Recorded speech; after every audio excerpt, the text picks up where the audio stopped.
Anissa Atera Uno, putri sulung Sandiaga Uno segera melangsungkan pernikahan.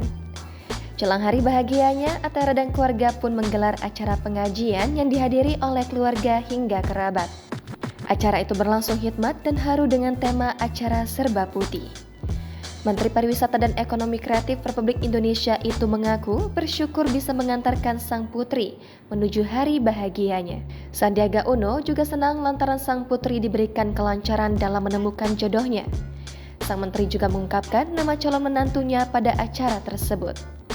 Waktu sangat cepat tapi sangat bersyukur Allah berikan begitu banyak kemudahan kelancaran sama Panji dipertemukan dan akhirnya memutuskan untuk menikah, ucap Sandiaga Uno.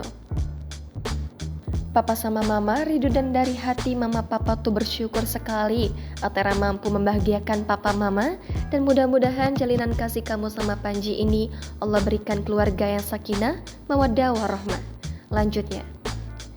Meski begitu, belum diketahui sosok Panji yang akan menjadi calon menantu Sandiaga Uno secara detail. Membuat publik pun penasaran. Nur Asia Uno, istri Sandiaga Uno sempat memberikan bocoran wajah sang calon menantu pada unggahannya. Sayang, calon suami Atera terlihat blur seakan sosoknya masih dirahasiakan oleh pihak keluarga. Jangan lupa subscribe, share, komen, dan like ya!